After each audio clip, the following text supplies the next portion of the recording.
Praise the Lord. This morning I'd like to preach on the three essential parts of a prayer. And this is a great essential part to understand in our practical life, in a Christian life, where the prayer can be very effective when we follow the essential parts of prayer, which I'm going to speak to you in this morning wonderful session. So I hope you will be able to understand what I'm going to talk to you, and that will make you very fruitful and effective and dynamic in getting the results from God. When you don't know how to pray to God with the certain steps, what have been mentioned, what have been prescribed by God Himself in the scriptures. So I'm going to give you the same thing and would like to make you understand the reality of how the prayer can be done by each individual. So what are the three main tools which become our access to approach God? So there should be some access to reach God. Without any access, we cannot reach God. So they are thanksgiving, praise, and worship. So these three are very important. So when we thank God, God is moved to listen to us. When we praise God, again He is moved so much that He is going to respond to us in our emergencies. And above all, the last one is worship. When we worship in spirit, and He is going to talk to us. So on these three things, I am going to focus on it in very detail, where you can have the clarity of understanding, and you can make your regular life, you can make your Christian life, you can make your spiritual life very strong without being shaken or without being insignificant. Some people think that the prayer is just asking God to hear your shopping list. That is happening in most of the Christians' life, including me. Once I was doing like that. So we come to God, we pray to God with a lot of petitions.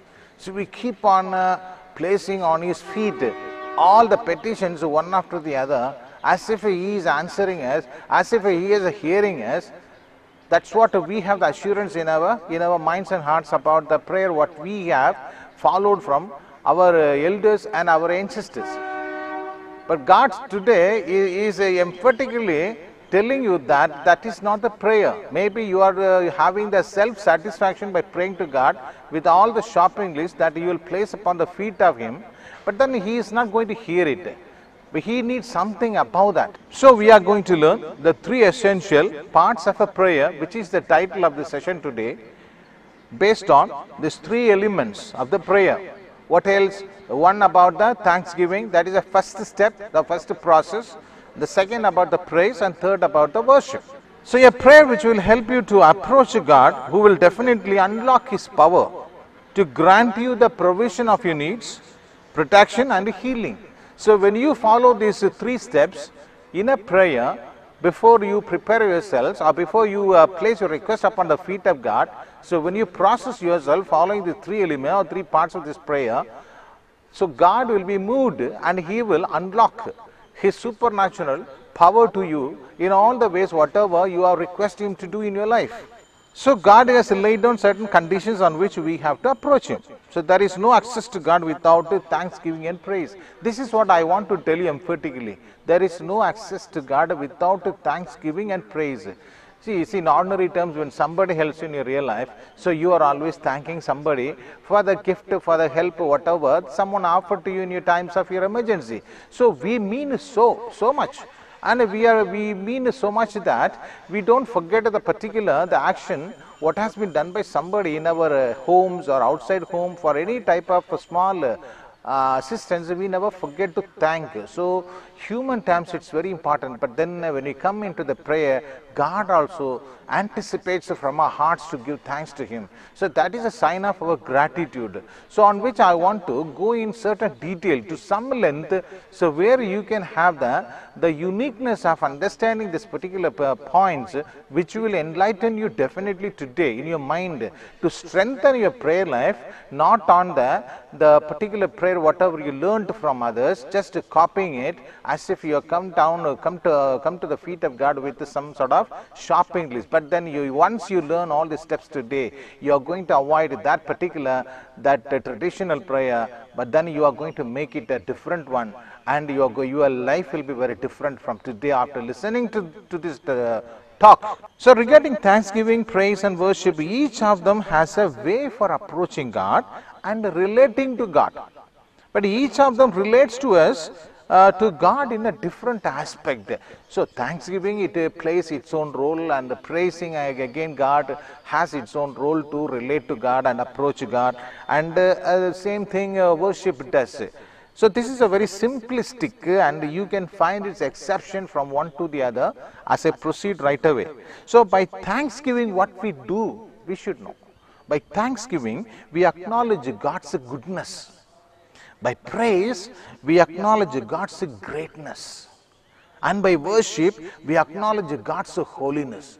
So you must be able to distinguish from one to the other regarding these three things, because three are the elements or the essential parts of the prayer, and which we should know its implications when we kneel down on the prayer to God. So as I again repeat, that is thanksgiving, by thanksgiving we acknowledge God's goodness, by praise we acknowledge God's greatness, and by worship we acknowledge God's holiness. That is the climax. When we finish up the prayer, we end up with the worship. That's what it is mostly practiced in many other the Christian another denominational churches, where they practice a lot before they start the service to get the Holy Spirit moving in the midst of the church, in all the hearts of the people. So thanksgiving relates us to the goodness of God. So that's what I told you. So right away, let me explain to you on thanksgiving now. In Hebrew, in the book of Hebrew, chapter 12, verses 28, what it says, therefore, since we are receiving a kingdom that cannot be shaken, let us be thankful.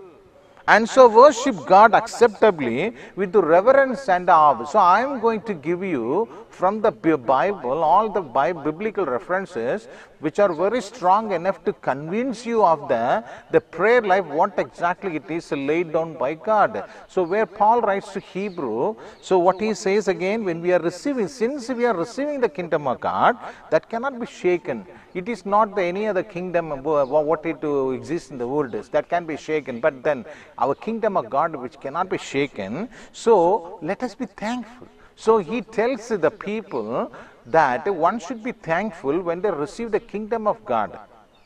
And so worship God acceptably. So he comes into the next step, that is, you have to worship God acceptably with reverence and awe. Awe means fear. So when we come into the prayerful spirit, when we come into the prayers, we should have the fear for God, we should have the reverence for God, and God is pleased with our status of our performance while doing the prayer. So now, again, an unthankful person. So when I talk about the thankfulness, I want to talk about the unthankfulness. So every one word has its own opposites in the real life. So thankfulness, when I talk about it, what does it mean by unthankfulness? So an unthankful person is out of the grace of God. So you cannot be unthankful and be in the grace of God. See, so when you want to be in the grace of God, you must be thankful. So that is the thing. So when you are unthankful, you cannot receive the grace of God, which you have to keep in your mind at the very beginning of the session. And so have the quality in your heart today to develop being thankful to God for all the things, whatever He has done to you today, till date. So He has done innumerably many good things in your life, given you a breakthrough in your life, given you a strong improvement in your life, and He has done a lot of things which you could have realized, which you could realize in your heart, and so you keep on thanking Him. So there is a great and direct connection between grace and thanks. There is a direct and a great connection between grace and thanks. So that we have been learning a lot about grace in the previous sessions, and you must be thorough, you must be able to catch me what grace means. So many times I told you, by the means of grace we get salvation from God. So here there is a connection between these two things. What else? That is, one is about the grace and another about the thanks. So when we are unthankful, we are out of the grace of God. That's what I was telling you. You cannot separate thankfulness from the grace of God. So they are inseparable. So you must be able to keep in your mind about the two aspects. One cannot exist without the other. So we can say, let us be thankful so as to have grace from God. So when you are thankful to God, you automatically receive the blessings, you receive the graces from God. So that's what God unlocks His graces to you as you proceed being thankful to Him. So you cannot have grace without being thankful. So let me give you some statements about thankfulness. So I am going to give you some statements about thankfulness in quick succession, mainly from the Apostle Paul. So, but from 4 different epistles where he writes, I want to give you more clarity on this particular thankfulness. Starting with the Colossians, where he writes to Colossians chapter 3, verses 15 to 17, what he says, let the peace of Christ rule in your hearts, since as members of one body you are called to peace, and be thankful. Let the message of Christ dwell among you richly, as you teach and admonish one another with all wisdom, through psalms, hymns, and songs from the Spirit, singing to God with gratitude in your hearts. And whatever you do, whether in word or deed, do it all in the name of the Lord Jesus, giving thanks to God the Father through him. So I have read the scripture written by Paul to Colossians. So what does it mean? So let the peace of Christ rule in your hearts, as he said, and since as members of one body you are called to peace. So then the second line, what he says, the same verse of 15, and be thankful. So Paul knows the importance of being thankful to God. So many times in his epistles, he writes again repeatedly, asking the people to be grateful, people to be thankful to God. And whatever, and he says again, so that is whatever you do in 17th verse, anything, whatever you do, like whatever you do, whether in word or deed, do it all in the name of the Lord Jesus, giving thanks to God the Father through him. So you have to take the authority of Jesus in the prayer while you end up by giving thanks to God through him. Then your prayer is acceptable. Then you are getting the graces from God from time to time. So we are never allowed to do anything without giving thanks to God. This is the primary thing what I would like to tell you. So we are never allowed to do anything without giving thanks to God. Whatever you do, either word or deed, but it must be in the name of the Lord Jesus Christ. So as we finish up any prayer in common, we say, I finished my prayer in the name of the Lord Jesus Christ. So Jesus has the power to grant you the particular divine protections, healing, and the provision of all the needs, and because you are lifting up his name while you are concluding in his name by giving thanks to him. And thanks is not an option. You must be able to understand the points, whatever I am going to dictate to you, what I am giving you in this particular session. About thanks, you should take a note of it, and you will be able to strengthen your prayer life from today onwards. I guarantee you, I assure you, you have a breakthrough in your prayer life. So one who doesn't know how to pray to God, it is a session which makes you understand very clearly, giving a breakthrough in your spiritual and prayer life to make your life very fruitful. Again, I am just giving you as a reminder to be more attentive on all the points related to this topic. So thanks is not an option, as I told you. It is very essential. Very, very essential. Some say that, oh, it is an option. There is no option. It is very essential. And in Ephesians, where he writes to Ephesians, 5th chapter, that is 18 to 20, what he says, do not get drunk on wine, which leads to debauchery or dissipation. Instead, be filled with the Spirit, speaking to one another with the psalms, hymns, and songs from the Spirit. Sing and make music from your heart to the Lord, always giving thanks to God the Father for everything, in the name of our Lord Jesus Christ. So we have found the pattern of the prayer, how Paul concludes every time. He concludes such a way, in the name of the Lord Jesus Christ. So he is a great apostle, and he has been very dear to God, and all his prayers have been heard by God. He had a breakthrough in his life to support for the Christianity. And here he lovely writes to the Ephesians in such a way, to all he is talking to you. The Spirit of God is talking to you through me today. He says, where Paul writes Ephesians, do not get drunk on wine. So you and me should never get drunk on wine.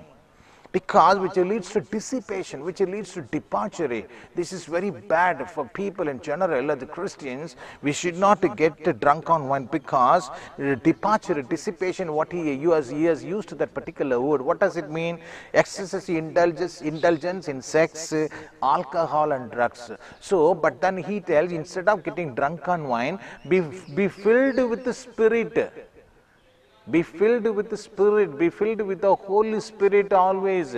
When Holy Spirit is in you, you automatically keep thanking God. There is a connection between the thanks and the presence of Holy Spirit in one's heart. When you have the Holy Spirit in you, the very moment you start thanking God. When you don't have Holy Spirit in your heart, you never thank God. Your spiritual life, the prayer life will look very mechanical. So will look very artificial, and so your prayers will be very flat. And Paul speaks continually, be filled with the Holy Spirit. This is one thing we should know that. So when you are filled with the Holy Spirit, as I said, you are continually giving thanks to God. So and again in 1 Thessalonians, where Paul writes, 1 Thessalonians chapter 5, so verses 16 to 18, you take a note of it. Rejoice always. So we have finished already learning something about how one can rejoice in the Lord. I think earlier sessions I had taken one separate topic, one separate message based on rejoice in the Lord. So now Paul writes to Thessalonians. So 1 Thessalonians 5th chapter 16 he says, rejoice always, pray continually, give thanks in all circumstances, whatever the circumstances you are in.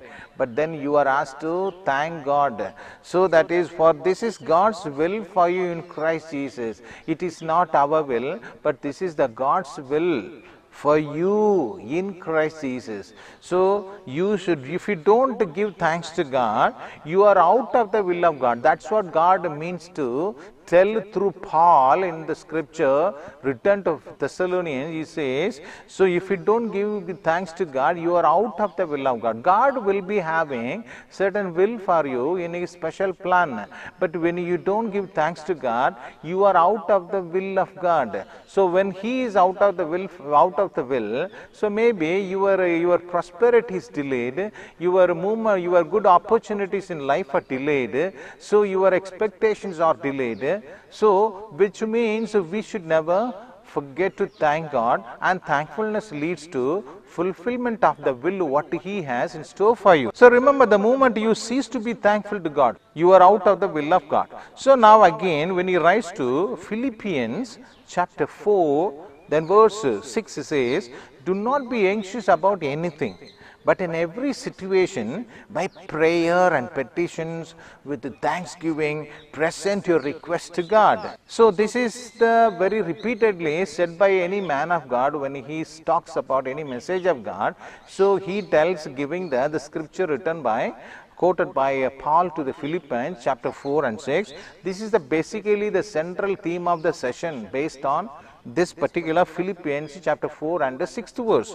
So what does it say? Let me repeat. Do not be anxious about anything. Do not worry about anything. But in every situation, by prayer and petition. After all, everybody will come with a prayer and petition. So I know very well, there is no prayer without any petition and what you call prayer request. But he says, but prayer and petitions, he adds to that with the thanksgiving. So he gives you right away a stipulation, right away the conditions. When you are coming out with the prayer and the petitions, you come with the thanksgiving and present your request to God. That is a pattern. So when you come into the presence of God, taking the prayer, but you thank God, then put your prayer request along with that. Then God is pleased with you and He is going to fulfill all the prayer requests which are submitted on the feet of God in thanksgiving. So you must be able to understand the depth of the first step, what is very necessary in your life to have a right footing on the prayer life that can really that can be heard by God definitely. So never bring a prayer request to God without thanksgiving. So Paul says like that. That's what I told you. So where in the Psalm, there are many cross references from Bible. I want to give you in this morning session to point out the importance of thanksgiving, praising and worship, and it will make you understand in full depth.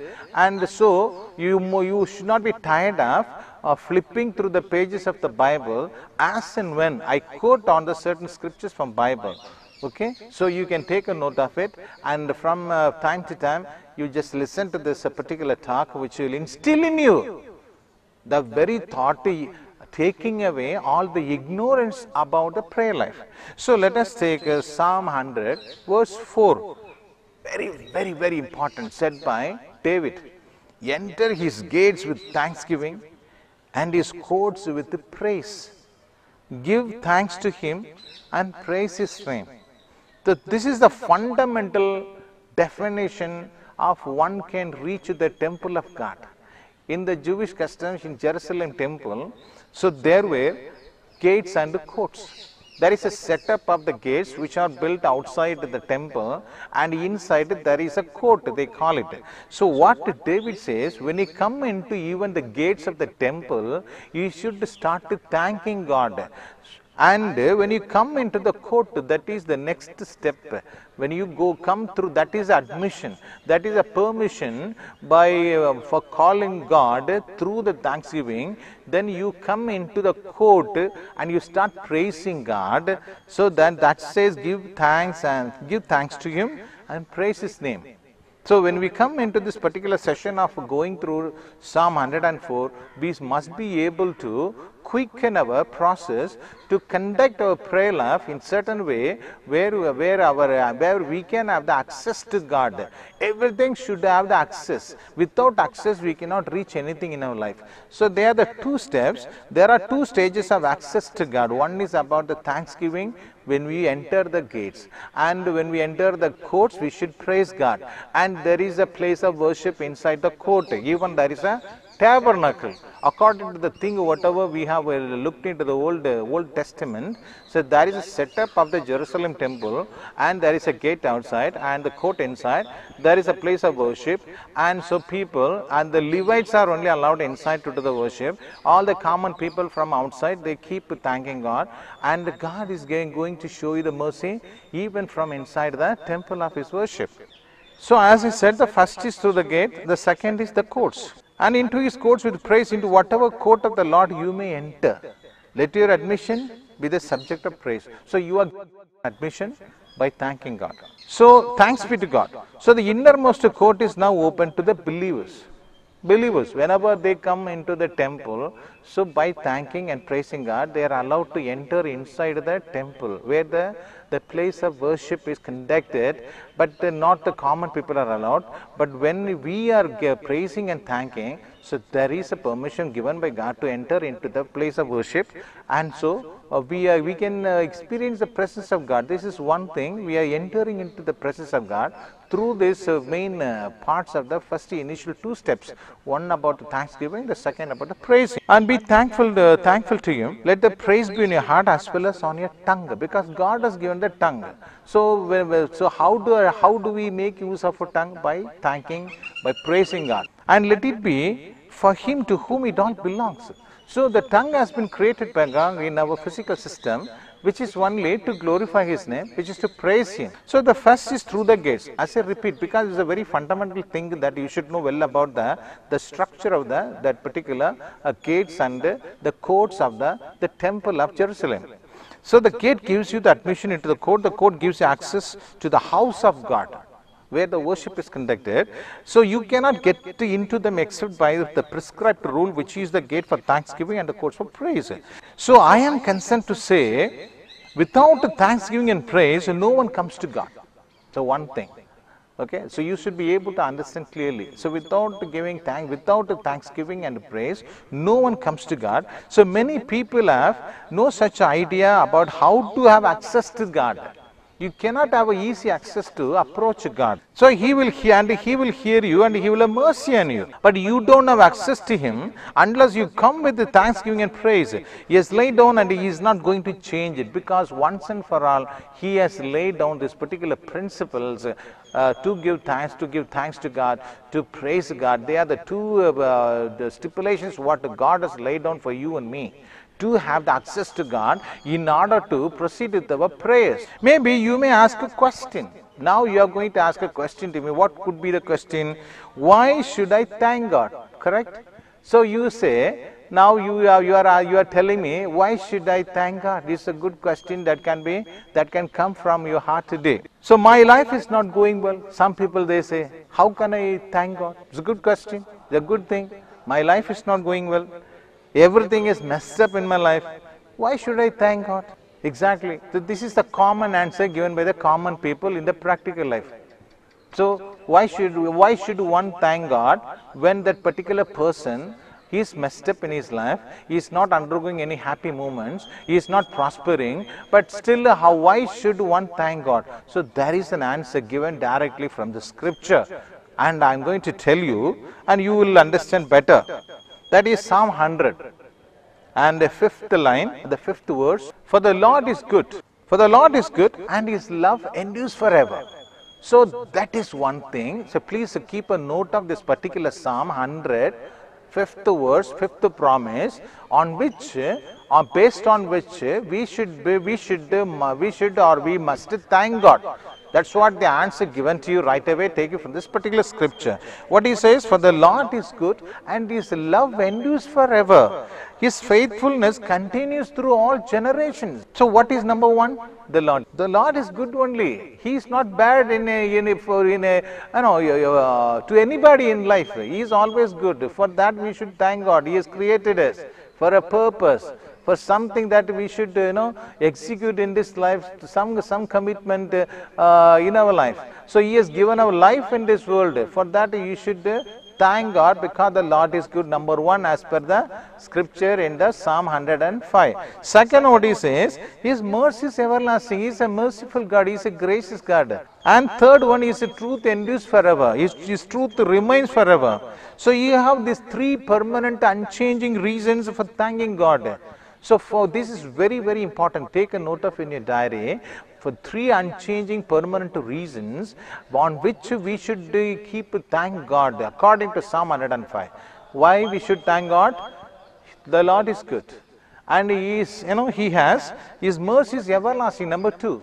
Number three, what he says, his faithfulness continues through all generations, not only our generations. He shows his faithfulness to all our generations. So they are the basic, permanent, unchanging reasons. And so, regardless of your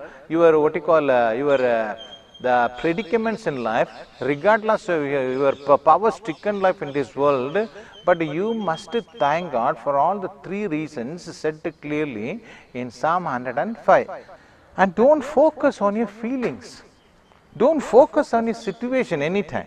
Focus on the eternal, unchanging aspects of God. Many times, we always focus on our feelings. And we focus on our situations. No, you don't need to focus on any situations or feelings. That will cause you to be despondent, taking away the spirit of thankfulness in your heart. So take away the particular spirit of despondency in your heart and move forward to thank God. So focus on the eternal, unchanging aspects of God's nature. We have learned already, right?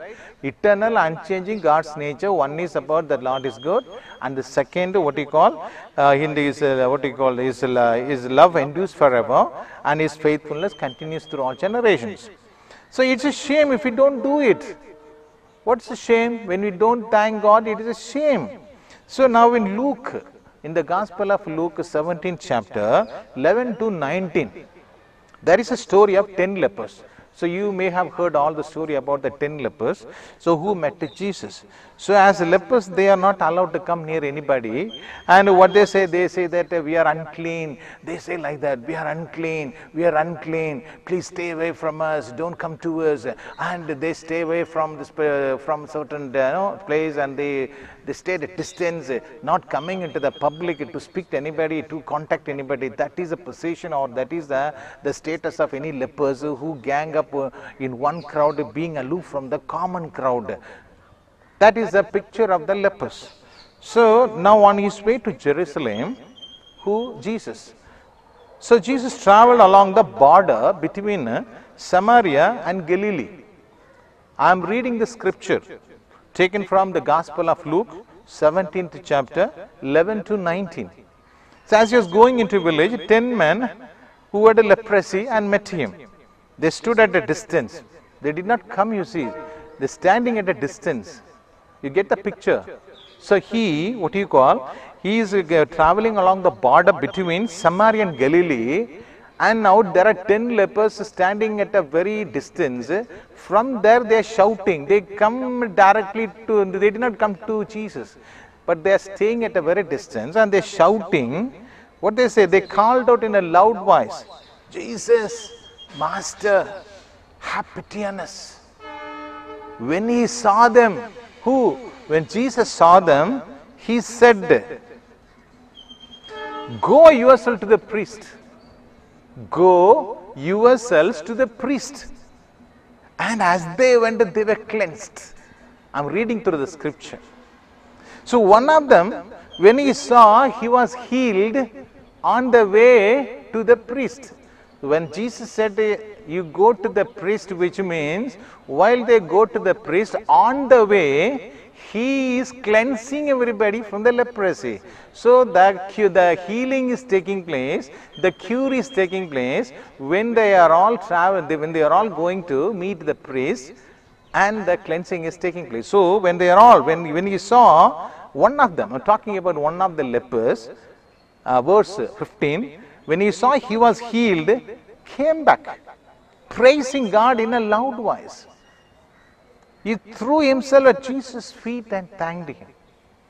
How submissive he was, because he had the feeling of gratitude, he had the feeling of thankfulness in his heart, except for other 9 lepers who were unthankful.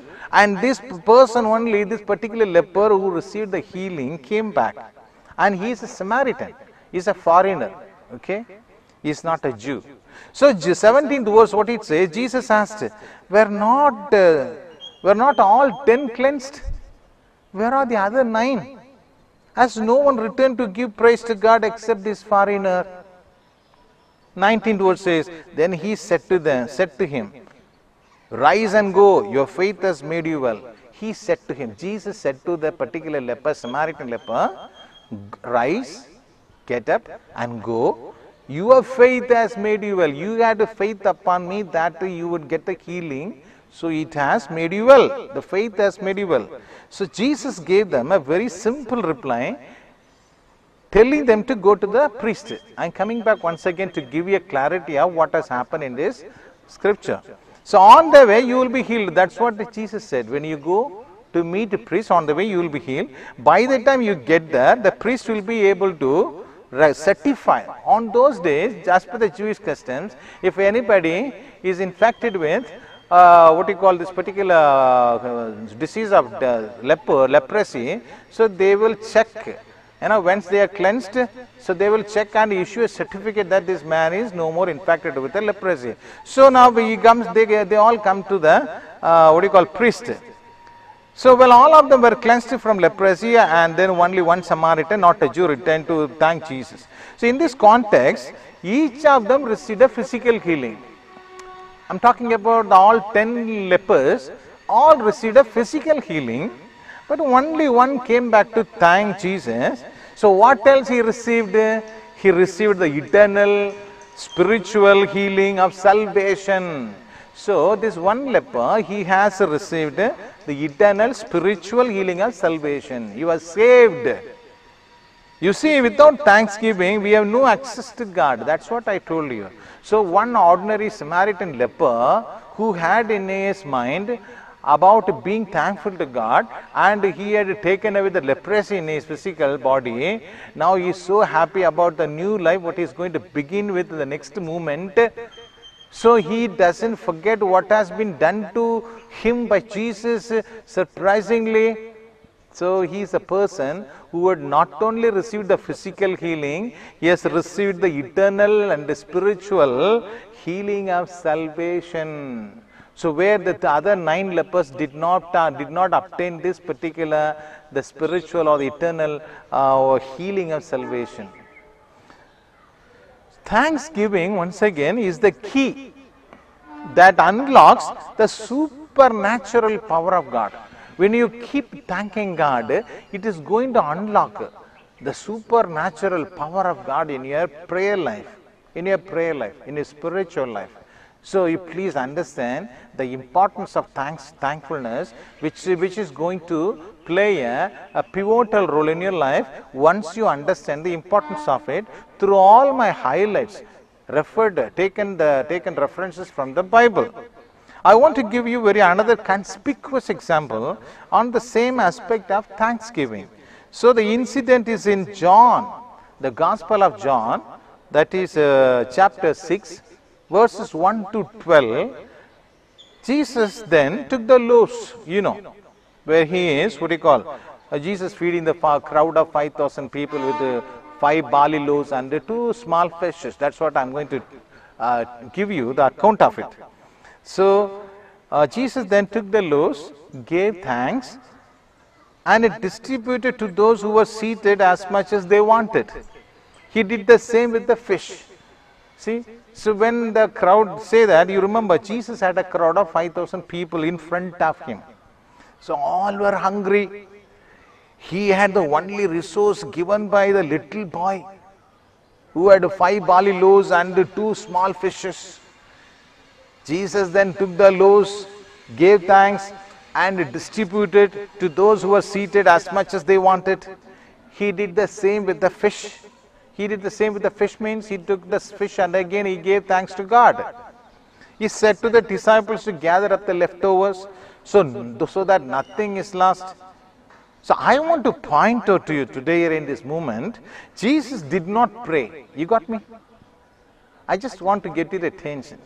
See, anything, whatever you want to achieve in our life, we start praying. I understand, because there is no harm in praying, and there is no harm in using the word pray, because prayer is always prayer only, right? But what I want to say, with the 5 barley loaves and 2 fishes, 2 small fishes in his hand, Jesus, he gave thanks to God. He did not pray, oh God, give me the very help right away to multiply these things into many so that I can feed the crowd of 5,000 people who are expecting me to feed them. They are very hungry. No, he did not pray just like that. He did not pray like how you pray and how I pray in our daily life, looking for the needs to be granted by God. But he gave thanks to God. That's what I told you. That's what I'm telling you right away. He did not even ask God to do anything. He could have said, you could have said to God, oh God, I have only 5 barley loaves and 2 small fish. How can I feed all these people? Please do something. No, he did not say, because he's a son of God. He knows the supernatural power of his Father. He knows the magnanimity of his Father. Correct?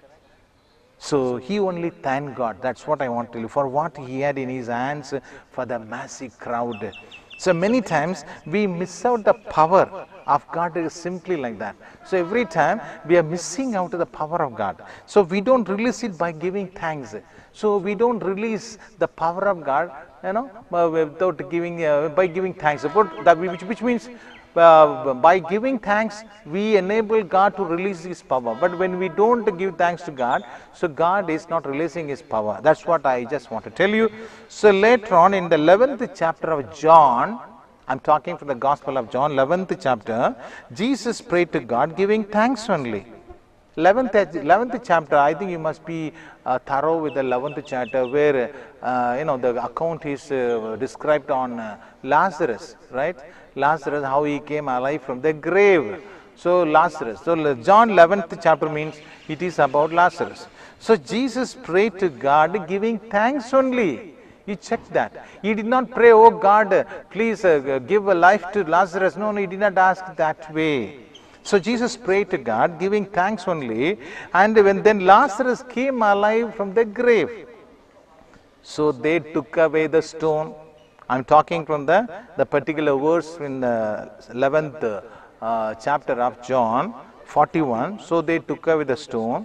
Then Jesus looked up and said, Father, I thank you that you heard me. What a faith. Imagine. What a faith, what a coordination between the Son and the Father. Correct? It's a great faith. You heard me. I repeat, Father, I thank you that you heard me. I knew that you always hear me. What a faith. What a great relationship with the Father. But I said this for the benefit of the people standing here, that may they believe that you sent me. They should prove that you have sent me into this earth to show the power of yours and to grant them whatever the things what they expect out of me through your supernatural power. So that's what I'm very pleased with you. So what I want to say, the central idea is that Jesus did not pray to God just asking God to do something, but he prayed to God by giving thanks to God. See? So most of the powerful prayers in the Bible are very short. There are many people in the Christianity where they pray long and long and long prayers and they are made ineffective. But in the Bible, there are many prayers are very short. I'm sure if we give more thanksgiving with the petitions, or little petitions, I'm talking about not a big petitions, one after the other, correct? Then our prayers will be very effective.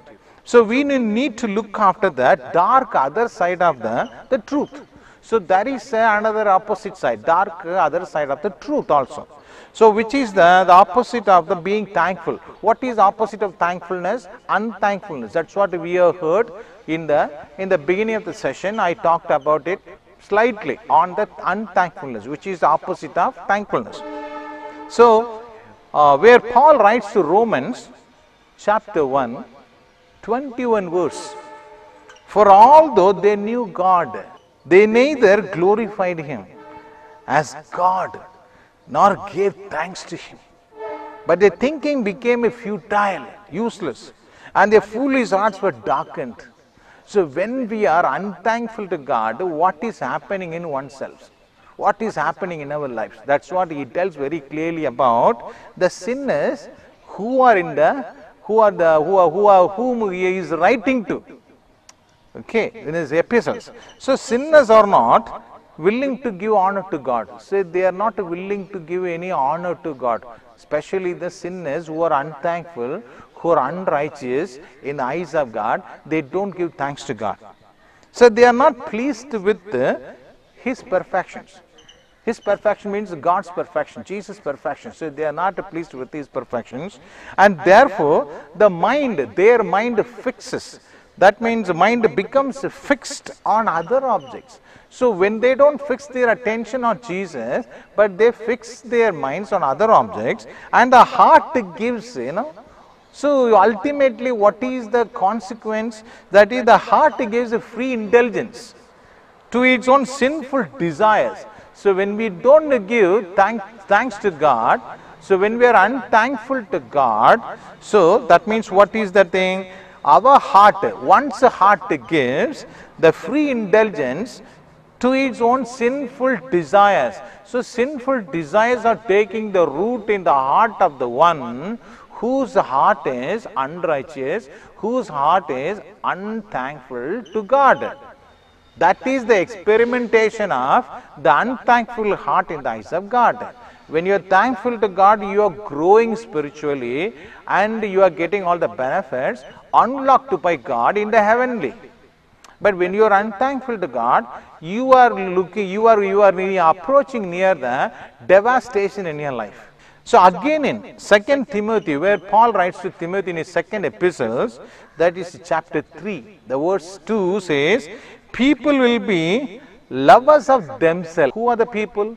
The unthankful people. Talking about the unthankful people.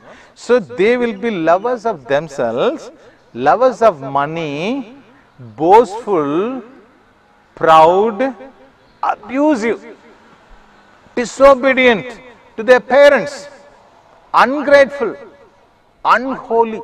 See?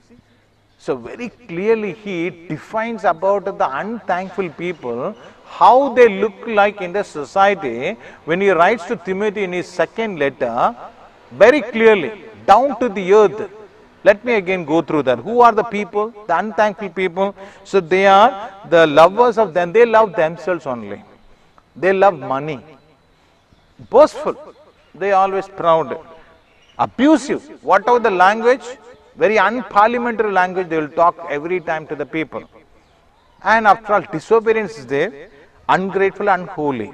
This is, we should know well about the significant role of one who is unthankful to God and how they are called, written by Paul into them. So what Paul says in 1 Corinthians, where he writes the letters to the Corinthians in first epistle, 10th chapter and 10th verse, what it says, and do not grumble as some of them did, and they were killed by the destroying angel.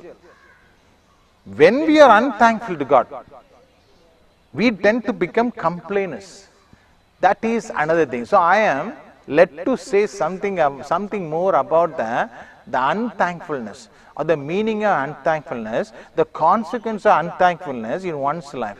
So as I said to you previously about the people, how they are called, they are boasters of, they are boastful and they love themselves, all the things, said to the Timothy.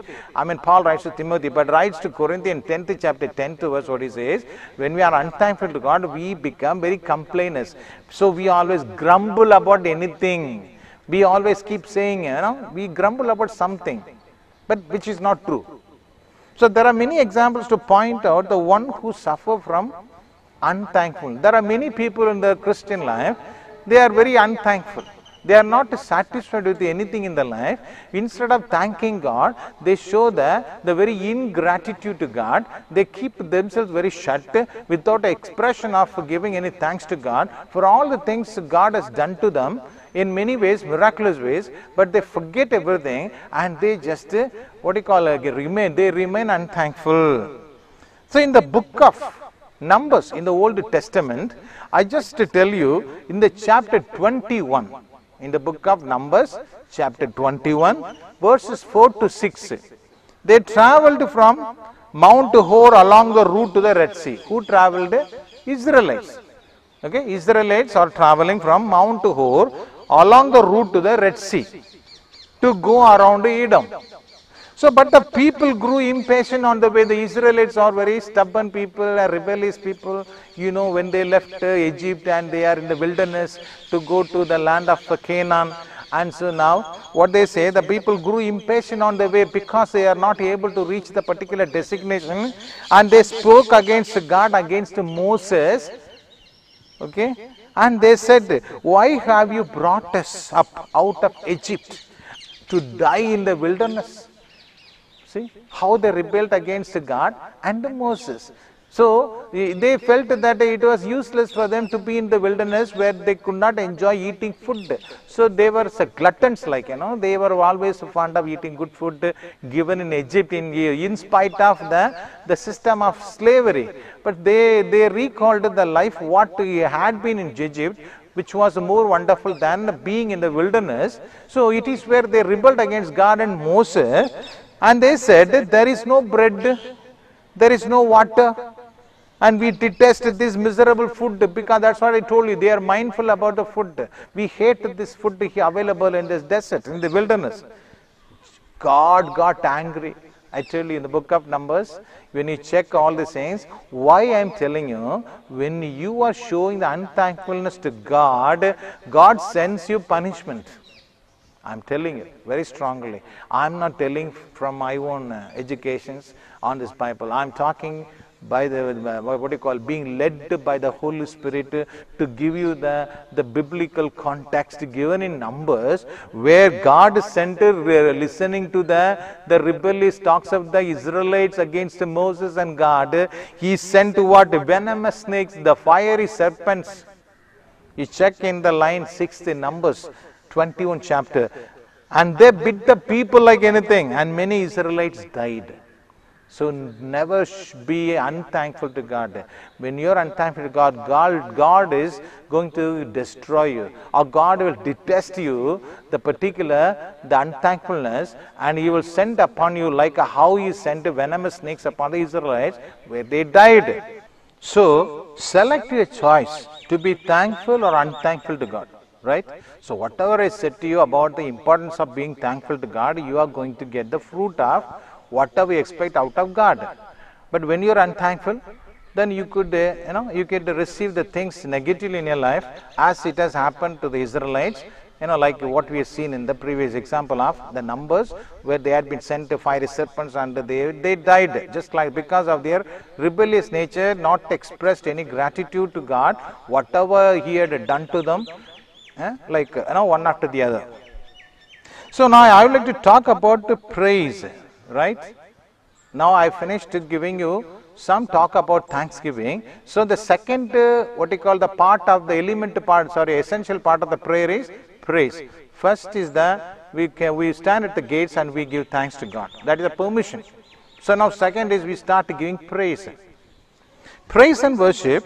So thanksgiving, praise and worship, the three activities in human spirit, enables us to relate to three different aspects of God's nature. That's what we had seen already.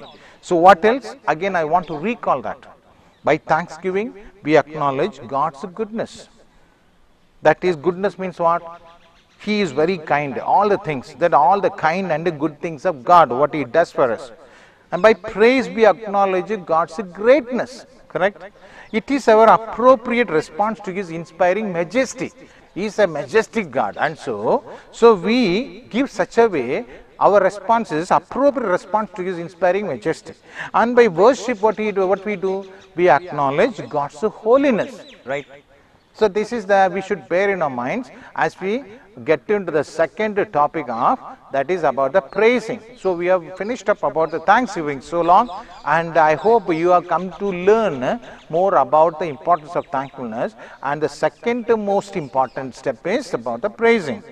So taken from the Psalm 48 chapter, first line, the first verse, great is the Lord and most worthy of praise. David praises God like that. In the city of our God is a holy mountain. So our praise should be in proportion to His greatness. Okay, greatness relates to praise. When we praise, we acknowledge God's greatness. So how He had uttered is He? Again, in 48 Psalm, first line, great is the Lord. So David is always fond of praising God, correct? He used to always praise God, whenever he take the flocks outside into the pasture. So he used to, praise God. So he repeated, he said like that, great is the Lord and most worthy of praise. In the city of our God is a holy mountain. His greatness, which means really has to be measureless. So we have to keep on praising God, because He is He's an omnipotent God, He's an omniscient God, He's an omnipresent God. So lot of things, whatever we come into the biblical context, we learn more about that, the terms which indicate about the greatness of God. So when we are speaking about thanksgiving, in Psalm 104, we have defined it. There are the three main elements based on which we should always keep thanking God. So once again, that is, you should know that thanksgiving is the first step or the stage in approach our God. Praise is the second step. After giving thanksgiving, we pass on to praise. So systematically, we should perform our prayer such a way, we get the admission standing at the gates, and we give thanksgiving to God. And when we get the admission, when we get the permission to enter inside the gates, we are going into the next step is praising God, entering into the courts of the holy temple in Jerusalem. So where we are going to see the house of God inside the temple, where the Levites are there, entrusted with their holy duties to do the worshipping. So both the praise and thanksgiving have very important psychological effects. I want to tell you something about that. I repeat, both the praise and thanksgiving have very important psychological effects. What are the psychological effects? I want to talk upon that. See, thanksgiving and praise are important psychological effects. Medically speaking, I tell you, medically speaking, not surprisingly, gratitude, that is the another term for thankfulness, correct? So, gratitude increases our blood flow. When you thank somebody, so what does it tell you? Gratitude increases blood flow and activity in the hypothalamus. The medical term we call it hypothalamus, the master gland that controls the hormones. I don't know how you follow that, but then I am compelled to say something about the power of thanking God, the power of praising God. It has some medical effects in your body. So not surprisingly I tell you, that is gratitude, which means the thankfulness, increases your blood flow. It increases your blood flow and activity. See that in the hypothalamus, the medical term called hypothalamus, the master gland in our system that controls our hormones.